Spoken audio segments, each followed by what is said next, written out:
Hi, so thank you for joining my Namecheap Masterclass on how to start a podcast. In this presentation, you'll learn what to think before even picking up a microphone and what strategies you should be using. I'll also give you microphone and audio software advice and tell you how to grow and monetize your podcast. So if you're looking at getting on the podcast journey, then stay with me for this presentation. How to start your own podcast and why you should. So firstly, why should you listen to me? Well, I started Sleep Cove the podcast about 18 months ago, and I focused on helping people get to sleep with hypnosis, meditations, and fiction stories. As a hypnotherapist, I wanted to use hypnotherapy and other mindfulness techniques to help people's mental health and get them to sleep. And I felt I had the skills to do this. Over the last 18 months, the podcast has grown into one of the largest health and wellness podcasts, as well as one of the largest podcasts in the world generally, and we get about 1.4 million listeners a month. It's been a very interesting journey for sure, and I've got some interesting info that I've learned upon the way, and I hope I can help you start your own podcast as well. So what is the current state of podcasting? Well, awareness of the medium is growing and more people are using podcasting. 57% of Americans have listened to a podcast in 2021, and that is 162 million people. Nearly 80% of the population is familiar with podcasting in the USA alone as well.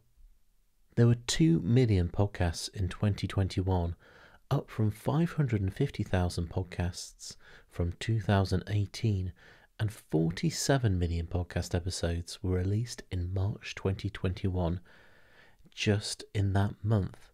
So the growth has been exponential. And there are opportunities to earn significant revenue if you have a successful podcast. Podcast advertising budgets in the US are forecast to be $1.3 billion in 2022, and advertising rates are very high for podcasting, as advertisers are finding it really hard to speak to their audiences currently. With the rise of Netflix and other on-demand services, Generation Z and Millennials don't really like advertising at all and don't really see that much advertising anymore, and may have a massive mistrust of ads. Podcasting is a bit like having a captive audience, where the podcasting hosts are trusted by the audiences to introduce brands that align with their interests and beliefs. So podcast advertising rates are higher than other digital mediums like YouTube. So what could be your podcasting strategy? Most podcasts are in essence about education or entertainment, with crossovers between the two, and you have to think where you will fit in between these two categories. It's important to decide what your style and tone of voice will be. You want to leverage your expertise and talk about something you have a passion and interest in. It's very hard to grow a podcast to begin with, especially that you're going to be talking into the void and having virtually no listeners. If you're not talking about something you care about, this will show, and the chance that you'll give up on podcasting is very high. In fact, episode 7 is when most people will give up on their podcast. They put quite a lot of effort in, and they still haven't seen much returns. So people lose interest and concentrate on doing other things. It's very hard, and you may have to do dozens of episodes before you get any sort of following at all. However, people who persevere try and improve their show bit by bit and little by little grow their audience. Choosing your topic is very crucial. You have to think, do you want to go very broad, where you're competing against a lot of podcasts but have a big audience, or do you want to niche down and find a very specific specialized tribe of listeners? But you don't want to niche down maybe too much on the other extreme, because you might not find people who are interested in your subject at all, and there won't be very many listeners out there, so you may struggle. So you have to balance, do you want to go so broad that you're competing against some of the biggest podcasts in the world, or do you want to really niche down? You want to sort of have a good balance, I believe. I'd also ask yourself who your audience is and try and define that and see what kind of content will meet that audience. I would also suggest brainstorming about 50 episodes and see if you can actually produce 50 episodes around your subject matter.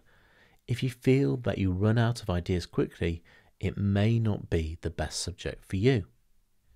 You also think, what format am I going to do for my podcast? You may be just on your own, speaking into the microphone, like Dan Snow's History, or Bill Burr, which is a stream of consciousness in his morning podcast. Or you might want to do it in a group of friends or colleagues and have a bit of interesting banter or bounce off between different members of the podcast group as well. Or you might want to do an interview style, such as the two most famous interviewers out there at the moment, Oprah Winfrey, or the biggest podcast in the world, Joe Rogan, who are very focused on interviewing interesting guests. You have to think, what is the reason for me to be podcasting?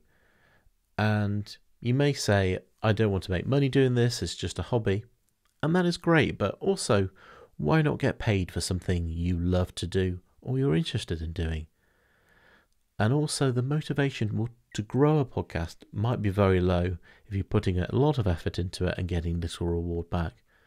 So think about your strategic goals of the podcast and what you want to achieve, and actually set goals around this. You may want to sell advertising. You may want to promote your offline services and products. You may want to increase your influence, or a combination of any of these as well. You also want to think long and hard about your podcast name and artwork. If you include your niche or interested word of choice in your podcast, people are more likely to find you. For instance, I've got sleep in my name of Sleep Cove, so I'm more likely to be found when people search for sleep help. And you also want to think what your podcast artwork represents about your show as well. And please, please, please remember this fact. Your podcast artwork is nearly as important as your content, because if no one is compelled to click on your content, then no one will hear what you've got to say to begin with. So really focus on your show name and your artwork and try and make it as enticing as you can. So how do you go about starting a podcast? And the first thing you need to look at is what microphone to choose. You need a microphone to get your voice on your computer. And some podcast people out there say you can just use your mobile phone. And I personally don't agree with this. I think you need to spend a little bit of money to get a little bit of quality, because people will not listen to your podcast if your audio quality is terrible. Unless you know about USB audio interfaces and XLR mics, I would definitely recommend just getting a USB microphone to start with. They're a lot cheaper and easier to get started. There's lots of mics, like these two examples, under $50, which can get you going and give you really good quality. And even for microphones in the $100 to $150 range, you've got some mics there which you can use on a professional level. And if you've got something already, just use what you have. Here on the right is a picture of a well-known British documentary maker called Louis Theroux, and he became a podcaster during the pandemic. And he is one of the biggest podcasts in the UK right now. And he could afford thousands of dollars of audio equipment, but he just uses a $140 Blue microphone.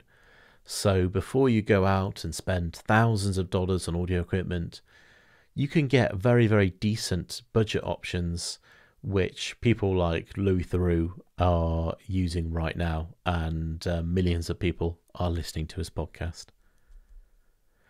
And if I can tell you one piece of advice, get close to your microphone, and that will make it sound so much better. Even if you've got audio equipment in the thousands of dollars, if you're far away from your mic, you'll get that echoey effect and it will sound terrible. So get as close to the mic as you can and it will sound 10 times better. So what audio software is a good place to start with as well? You need audio software to record your microphone audio into your computer. Here you can edit and process the recording and turn it into an MP3 file so you can upload it to your podcast hosting. If you have a PC, Mac or Linux machine, I would probably recommend Audacity. It's free and it gives you the basics to get started. As you progress, you may want to upgrade to a paid solution like Adobe Audition, but Audacity will give you everything you need to get started with podcasting. If you have a Mac, you will already have GarageBand included on the computer for free. And again, you can record and edit your podcast and make it MP3 format. And if you want to upgrade to Logic Pro or Adobe Audition, you can do that easily through this software as well. So the next thing you need is what is called podcast hosting. And podcast hosting is a place to store and distribute your podcast's audio files and MP3s.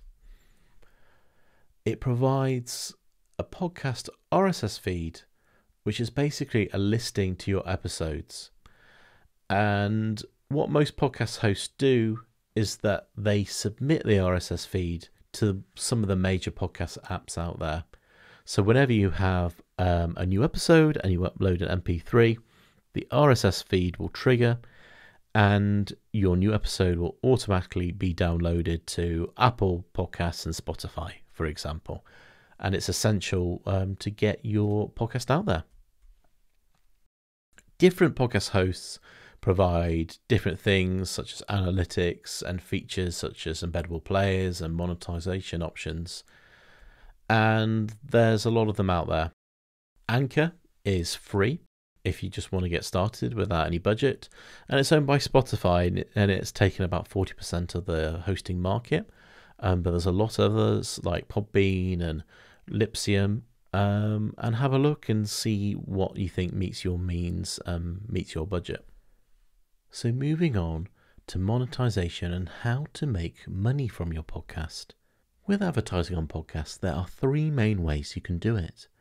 There are baked-in adverts, where the adverts sit on the podcast forever. You read the advert in your authentic voice and you can give your experience, if possible, of the brand you are promoting and introduce it to the audience. Brands often like to send you the product so you can try them out, and then you can say authentically to your audience why you like the product.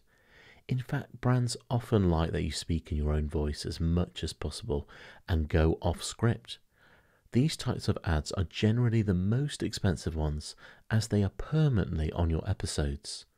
A similar but alternative to this is called dynamically inserted host-read adverts, where the content is very similar but the ads are inserted across your back catalogue on a short-term basis. So, for example, an advertiser may buy 100,000 listens on your podcasts. The ads are inserted across your catalogue at points that you have designated that are appropriate for the ads to appear. And when the ads have been listened to 100,000 times, the ads then get removed from your show. As these are again recorded in your voice, these ads are often seamlessly introduced to your show and listeners may not even realise that they are dynamically inserted. As these adverts are not on your episodes forever, they are typically a little cheaper than baked-in ads. Thirdly, there are adverts that are inserted on your podcast that are produced by the advertiser. These are typically like traditional radio adverts, and they are in that high-impact jingle format designed to get your attention. For these types of ads, you get paid the least as they are mass-produced and inserted and require little effort from you.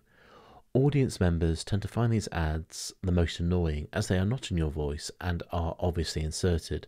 An audience react the least to the brands on these ads. They're least likely to buy from them. And therefore, that is why you get the paid the least for having these ads on your show. Technically, for dynamically inserted ads, these are done through a podcast network or your podcast hosting. And when you first are getting advertising opportunities, these are the first kind of opportunities you'll get as your show is small, because often brands require large audiences before you work with them. So this might be a starting point for you. However, if you are a small podcast with a small following, with a specific niche, it may be worth approaching synergistic brands who want to reach your audience members, as the brands may find it hard finding their customers they want to speak to. So you may want to become part of a podcast network or platform. On top of providing podcast hosting, many podcast networks specialize at getting advertising opportunities for their members and helping them grow their audiences. Depending on the network, podcast platforms typically want to have 10 to 50,000 listens per episode in a 30-day period, so they want you to prove that you are achieving this on your show before they take you on. Typically, they take 30% of the advertising revenue they bring in a 70-30 split. However, these numbers can differ in the industry. Exclusive agreements can include being contracted to the platform for a year, and they are the only people that can book adverts for you, as they are exclusively the network ad providers. Some of these networks have no contracts or exclusive agreements, so when the time is right and you are gaining an audience, it's worth getting in contact and seeing what is the right platform for you. Through your podcast, you can also offer ad-free episodes or bonus content to your superfans, where they will pay, for example, $5 a month to get access to this content. Services like Patreon and Supercast create private podcast feeds where your superfans can receive this content.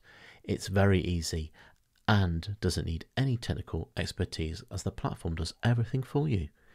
You can also sell your own products and services on your podcast and use it as a sales funnel, but please do not sell for the majority of your show, as this will put people off and you will come across as inauthentic and your audience will not stick around for you.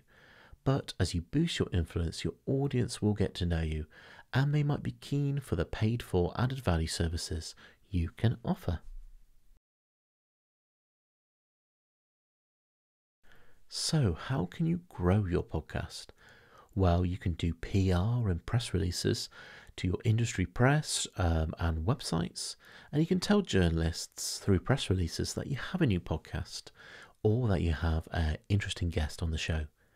You can do collaborations and shout-outs with other podcasts in your niche, and you can do trailer swaps and work collaboratively to gain exposure with other podcasts out there. You can also be interviewed on other podcasts, so you're introduced to other people's audiences and they can go and find you. And you can also engage with audiences on social media. If you do have a budget, you can do paid methods such as advertising on other podcasts or doing Spotify ads or social media ads, etc. But you might want to start with the free methods to begin with and work collaboratively with other people. So what is the future of audio? There are a couple of new starter apps out there, and they advertise their services as live podcasting, where you can talk to and engage with a live audience. And you can grow a live audience on these platforms. It is very different to podcasting, however, as it is not edited and it is done in one take. And often you don't get the audio files from the recording as well, so you can't use them in your other sort of social media or podcast places. So these apps can be good to grow your podcast, as you can grow your audience on these platforms and introduce the listeners on the platforms to your podcast content.